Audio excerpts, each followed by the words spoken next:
What's up, guys? Before we start, I'd like to ask you to like and subscribe, share with your friends, please. If you want to, thank you. Let's get straight into it. We start off this what if with Kami finding out about the death of King Piccolo. He's relieved, but he's curious why he hasn't disappeared yet, seeing as him and King Piccolo are one and the same. So he decides to search around and see what happened. When he's seen it, right before Piccolo died, he spit an egg out in the distance, which would now be Piccolo Jr. He's kind of concerned about this, but he's training Tien. So he feels like the warrior he trains will be able to overcome this challenge. And he still continues watching the Saiyans. Some part of him thanking them for killing King Piccolo, but curious of what they are about to do with the Dragon Balls. The Saiyans gather the Dragon Balls. When the dragon comes out, instead of wishing for immortality or just for the death of Frieza, the Saiyans themselves are battle freaks. So they ask Shenron to make them all Super Saiyans. And their wish is granted. All of the hair on their bodies starts turning yellow, and their power skyrockets. With a burst of power, uncontrollable rage begins protruding from them, and their bodies are nearly destroyed by the transformation, especially so of Raditz and Nappa, them nearly dying just from transforming.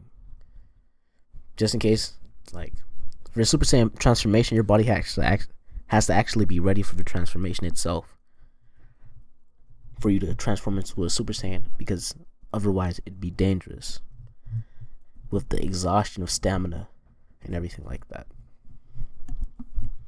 Like I said, Raditz and Nappa are nearly killed by the transformation, and Goku and Vegeta are just struggling to keep it active as they begin to sweat and feel exhaustion setting over them, and the two of them quickly pass out. When they come to, they're inside a Red Ribbon Army cell. Well, not really a cell, med bay, being treated for their wounds. And then they decide to take the time to recoup. Well, not really them. They decide that they have to, with Raditz and Nappa healing from their wounds because they were much more severe than Goku and Vegeta's. Goku goes to Bulma and commands that she construct them a new ship with something that'll aid in their training. Yep, they're getting a gravity machine, everyone. Okay? I feel like they'd want it anyway. Goku would request it, seeing as the planet they spent their time on had weighted gravity, similar to that of Planet Vegeta, and Goku wants to push that even more, seeing as how powerful they got during that time. But for the moment, he decides to go for a fly to his old home, and he comes to look for someone.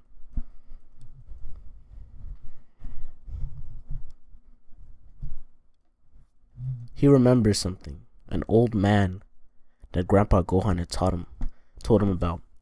A man that taught Grandpa Gohan everything he knew. So he decides to go and find that man. It takes him a bit, but he finally finds Master Roshi on an island by himself. He knows that it's Master Roshi because his power level is much higher than any normal humans. Upon making his way there, he introduces himself as the grandson of Gohan and greets Master Roshi, who's surprised both about learning about Gohan's death as well as learning about Gohan's student. And they take their time having conversations about what Goku had been doing and sharing stories about Grandpa Gohan. It's a nice little change of mood from the regular, them non-stop training and trying to kill people. After having this conversation, Goku makes his way back to the Red Ribbon base. He waits another week for the ship to be constructed. And right when it's being fine-tuned, he's met by someone, the Guardian of Earth, Kami. Kami asks Goku to come with him. Well, he asks all of the Saiyans. Upon arriving on the lookout, Kami asks them about their intentions. Although they haven't made a move, he can't be too sure. Because he sees in Goku that, although he's somewhat good, he's done a lot of bad things, such as wiping out planets and such.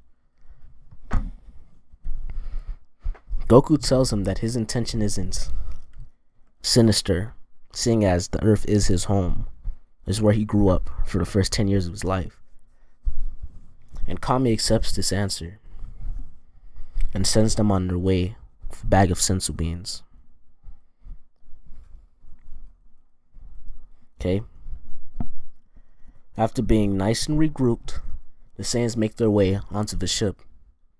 And before they do this, Goku makes a decision to have the Red Ribbon Army merge into the Capsule Corporation.